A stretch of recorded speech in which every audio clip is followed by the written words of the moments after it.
Innal hamdalillah nahmaduhu wa nasta'inuhu wa nastaghfiruh wa natubu ilaihi. Wa na'udzu billahi min shururi anfusina wa min sayyiati a'malina. May yahdihillahu fala mudilla lahu wa may yudlil fala hadiya lahu. Asyhadu an la ilaha illallah wa asyhadu anna Muhammadan abduhu wa rasuluhu amma ba'd. Qala Rasulullah Muhammad sallallahu alaihi wasallam ta'arraf ila Allah bil ruha ya'rifka bisyiddah. Jamaah sidang salat Jumat yang berbahagia, kita patut berbahagia dan bersyukur kehadirat Allah Subhanahu wa taala. Karena hingga siang ini semua kita masih diberikan nikmat sehat. Semua kita dalam kondisi sehat walafiat. Kita diberikan nikmat kesempatan. Semua kita punya waktu. Di tengah kesibukan kita di kampus ini, kita masih bisa membuktikan diri bahwa kita adalah hambanya yang beriman, memenuhi panggilan Allah, menunaikan kewajiban kita, yaitu sholat Jumat secara berjamaah.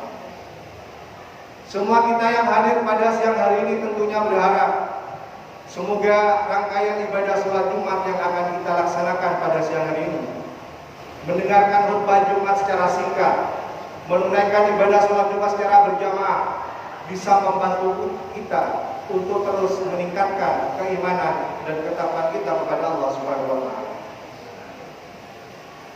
Jamaah sidang sholat Jumat yang berbahagia, salawat serta salam marilah kita bersama-sama haturkan kepada junjungan kita Nabi Muhammad SAW beserta keluarganya, para sahabatnya, dan tentunya umatnya yang setia sampai akhir zaman. Jamaah sidang sholat Jumat yang berbahagia,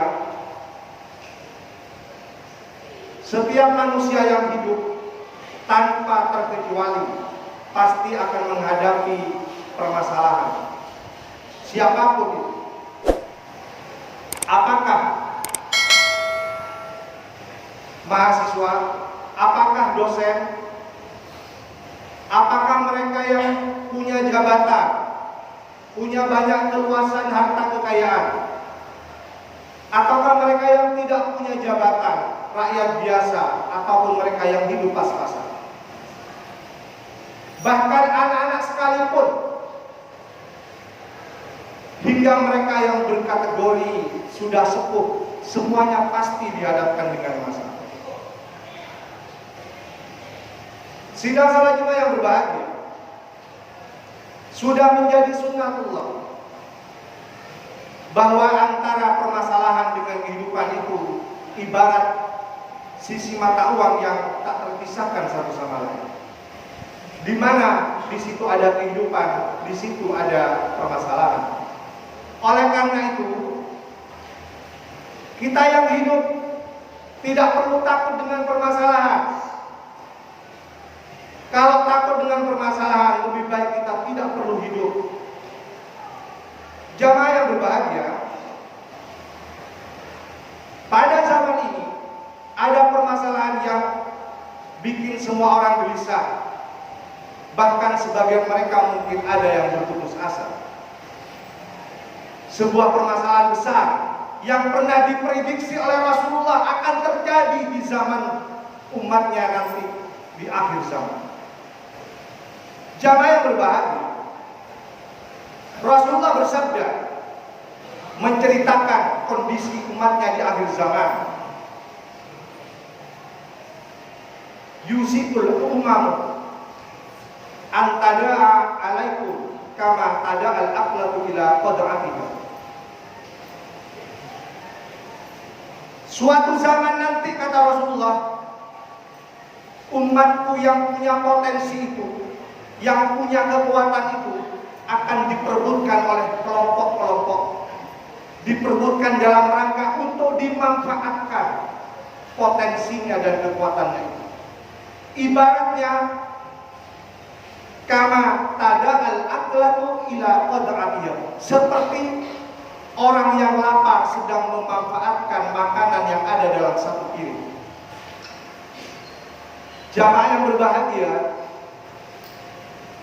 Ini prediksi Rasulullah berabad lamanya. Kita akan buktikan, walaupun tidak didukung dengan data kualitatif sebagaimana kaum ilmiah menggunakan data untuk memprediksi sebuah peristiwa di masa yang akan datang.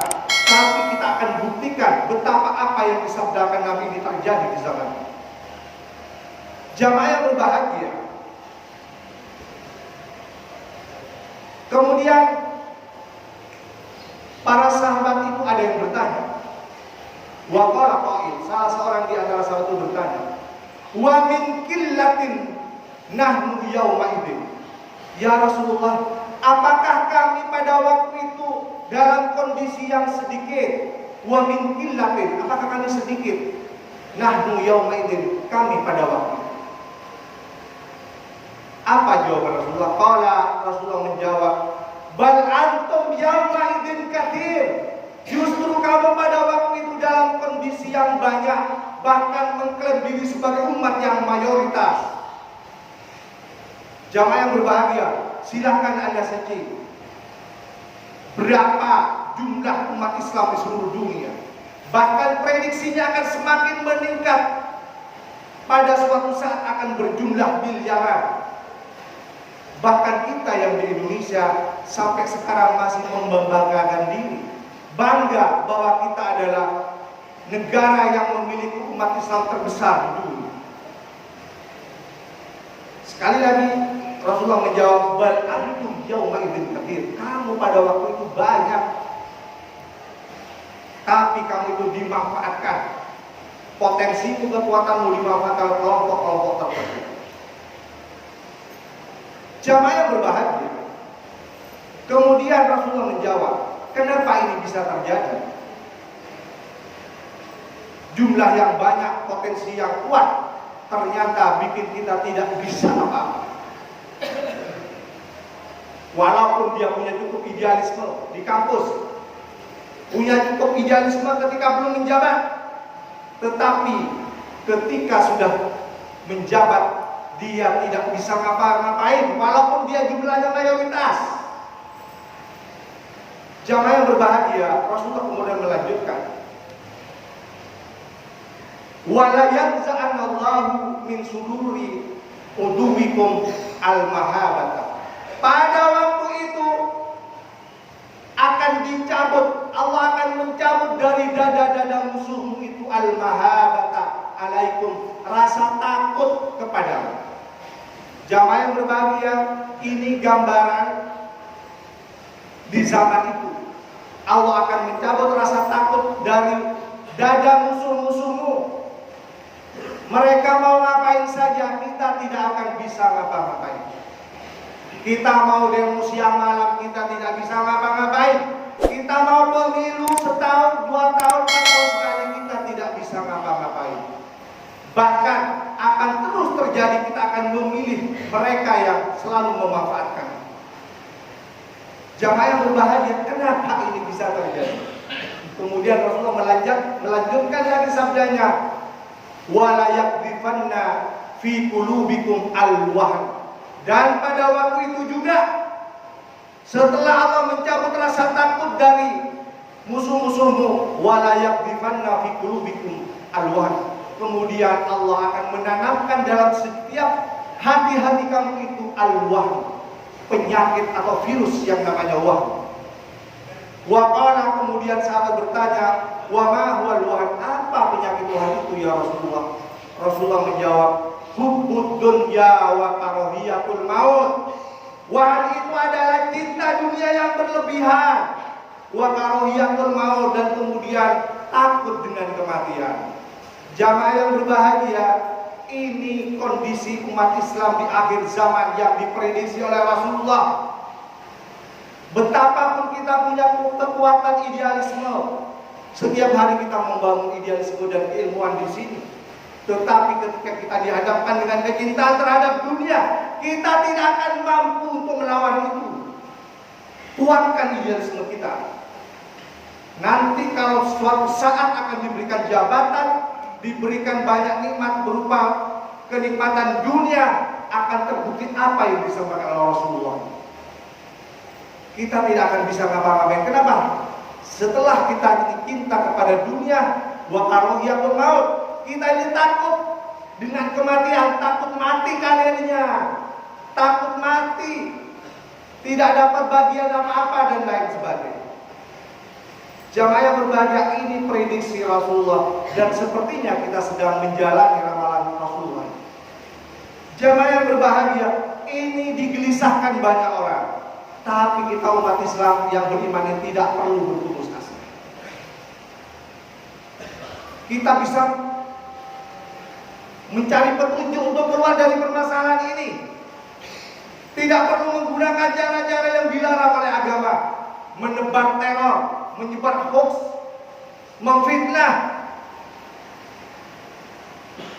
Jamaah yang berbahagia, marilah kita simak contoh para nabi ketika dihadapkan dengan masalah yang besar, dia bisa keluar dari masalah besar itu.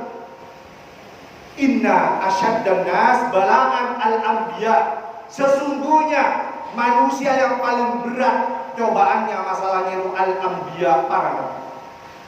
Kita berikan contoh 1-2 nabi yang bisa keluar dari permasalahan yang besar yang dihadapi.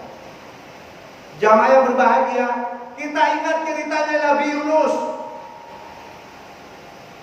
Ketika dia bersama rombongannya di tengah lautan, di tengah samudera, dihadapkan dengan gelombang besar, badai.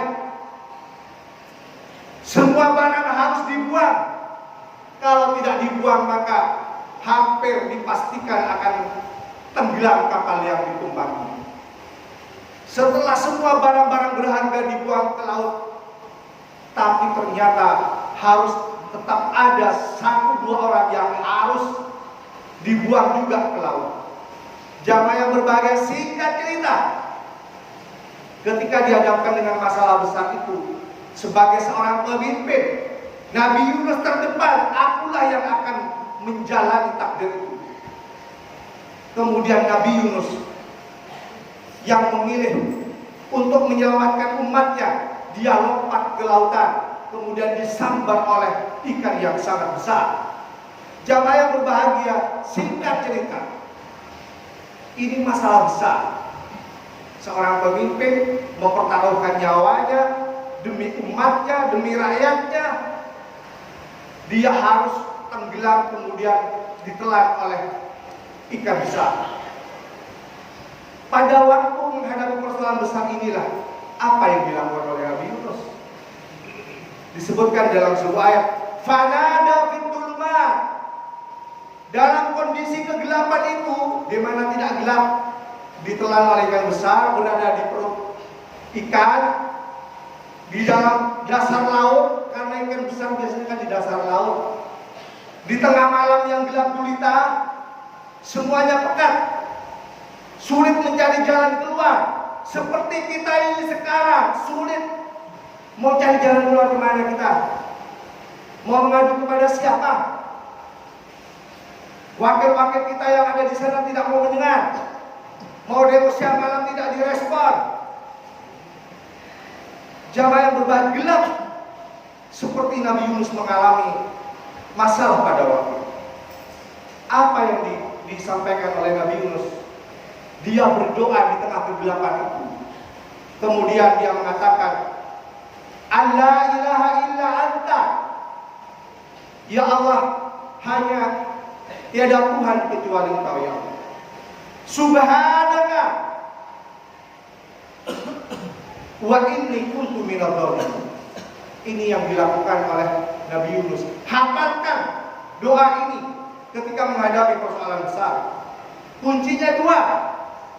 Ketika kita dalam kondisi yang sulit dari keluar, sulit dari masalah besar ini, subhanaka, Nabi Yunus itu tetap bertasbih kepada Allah, mensucikan Allah. Dia tidak pernah suudzon dengan apapun yang ditakdirkan oleh Allah Subhanahu wa taala.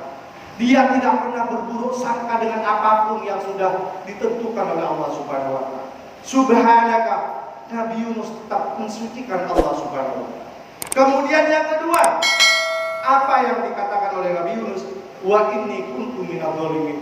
Ya Allah, mungkin aku ini termasuk orang-orang yang dolim. Nabi Yunus ketika dihadapkan dengan masalah yang besar, yang pertama dia bertasbih kepada Allah, yang kedua dia tidak lupa mengoreksi dirinya sendiri, introspeksi diri, tidak pernah menyalahkan orang lain, apalagi menyalahkan Allah Subhanahu wa taala. Jamaah yang berbahagia, coba kalau kita semuanya ini peniru Nabi Yunus ketika menyelesaikan masalah, akan mudah kita bisa keluar dari masalah. Satu contoh misalnya, yang berkeluarga, siapa sih yang tidak pernah punya masalah dengan istrinya? Pasti, siapapun dia, kiai sekalipun, pasti punya masalah dengan istrinya. Coba tiru Nabi Yunus dengan mengatakan, inni kuntu minadh dhalimin. Mungkin aku ini yang zalim. Seorang suami dalam contoh ini mungkin mengatakan kepada istrinya, wahai istriku, mungkin aku yang salah. Istrinya juga demikian. Dia introspeksi diri, wahai suamiku, mungkin aku ini juga yang salah. Coba kalau sama-sama introspeksi diri, apa sih yang tidak bisa selesai? Pasti selesai. Jamaah yang berbahagia, sama orang yang dipimpin dengan yang dipimpin itu. Kalau semuanya sama-sama introspeksi diri ketika ada masalah, pasti selesai. Ini Nabi Yunus. Jamaah yang berbahagia, contoh pertama, Nabi Yunus ketika dihadapkan dengan masalah besar, dia bisa keluar dari masalah. Kemudian yang kedua, kita coba simak lagi cerita Nabi Musa. Nabi Musa itu ketika dihadapkan dengan masalah besar, dikejar-kejar oleh Fir'aun dan tentaranya, dia bersama rombongannya pontang-panting dengan kendaraan seadanya. Sementara Fir'aun dan rombongannya dengan bala tentaranya yang sangat luar biasa fasilitasnya itu sudah di belakangnya, sudah semakin mendekat. Diceritakan dalam sebuah ayat, falamma tara'al jam'ani, maka tatkala dua golongan itu, dua rombongan itu, taroa, saling melihat, berarti sudah dekat. Qala ashabu Musa, kemudian umatnya Nabi Musa itu mengatakan, inna lamudrakun. Wahai Nabi Musa, itu sudah kelihatan, sudah ada di belakang. Inna lamudrakun, pasti kita ini akan segera tersusul, akan tertangkap. Bagaimana ini? Sudah jelas di belakang itu sudah semakin mendekat. Inna lamudrakun, pasti kita akan segera tertangkap. Tapi apa jawaban Musa? Qala, Nabi Musa mengatakan, kalla tidak mungkin, katanya Nabi Musa. Kalla tidak mungkin. Inna ma'iya rabbi sayahdi. Sungguh ma'iya rabbi, Tuhanku itu bersamaku, sayahdi, dan dia akan memberikan petunjuk kepada. Jamaah yang berbahagia, ini Nabi Musa dengan kekuatan keyakinannya, walaupun sudah jelas-jelas di belakangnya itu bala tentara Fir'aun itu sudah semakin mendekat, dia masih pada satu kekuatan keyakinan bahwa hanya Allah lah yang akan bisa memberikan petunjuk terhadap persoalan yang dihadapi. Jamaah yang berbahagia, dengan keyakinan inilah kemudian Allah memberikan petunjuk dan bisa meloloskan Nabi Musa dan rombongannya dari kejaran tentara Fir'aun. Jamaah yang berbahagia, coba kalau semua kita ini bersatu, keyakinan kita sama, bahwa semua yang akan bisa mengeluarkan kita dari masalah ini adalah Allah Subhanahu wa taala. Saya yakin kita tidak akan pernah berputus asa. Saya yakin kita menjadi manusia yang optimis. Allah akan memberikan petunjuk apapun, sebesar apapun yang masalah yang kita hadapi. Jamaah yang berbahagia, yang terakhir kita ingat Nabi Ibrahim. Bagaimana Nabi Ibrahim harus dihadapkan dengan masalah, diberi sanksi oleh penguasa, akan dibakar hidup-hidup, dibuatkan api unggun yang sangat besar. Kemudian sang raja pada waktu itu dengan sombongnya mengumpulkan seluruh rakyatnya, siapa yang berani menentangku, yang berseberangan dengan kebijakan lihat ini, akan dibakar hidup-hidup. Apakah Nabi Ibrahim takut? Justru yang bikin gelisah itu teman-temannya, termasuk diceritakan dalam sebuah riwayat malaikat Jibril gelisah. Kemudian dia berbisik kepada Nabi Ibrahim dengan mengatakan, alakah hajah Nabi Ibrahim, kamu lihat enggak itu? Kamu sebentar lagi akan dipanggang di situ, akan ditembak kalau zaman sekarang. Kamu tidak takut? Alakah hajah, kamu tidak butuh bantuan? Bilang kepadaku, apa sih yang tidak bisa dilakukan oleh seorang malaikat? Diceritakan dalam sebuah riwayat, sayap malaikat yang jumlahnya 600, ada yang 6.000. Satu sayap saja itu besarnya, panjangnya, lebarnya dari ujung timur sampai ujung barat bumi. Apa yang tidak bisa dilakukan oleh malaikat? Makhluk yang sangat hebat. Kalau mau, Nabi Ibrahim bisa minta bantuan kepada malaikat. Apa jawaban Nabi Ibrahim? Fa'amma ilaika, kalau saya harus minta bantuanmu, walaupun kamu ini hebat, punya kekuasaan, fala, maka tidak. Coba, dalam kondisi yang sudah genting, sangat mendesak, ancamannya jelas, Nabi Ibrahim tidak pernah takut. Dia tidak pernah sudon dengan apa yang ditakdirkan Allah dan punya keyakinan Allah lah yang akan membantunya. Dia tidak butuh bantuan orang lain. Jamaah yang berbahagia, ini contoh-contoh kisah-kisah yang inspiratif, yang mungkin sebagian kita lupa. Saya ceritakan kembali pada kesempatan ini, supaya kita ini menjadi makhluk-makhluk yang sangat tangguh menghadapi persoalan apapun. Aku lupa lihada wassalamualaikum warahmatullahi wabarakatuh. Allahumma sholli ala Sayyidina Muhammad wa ala ali Sayyidina wa maulana Muhammad.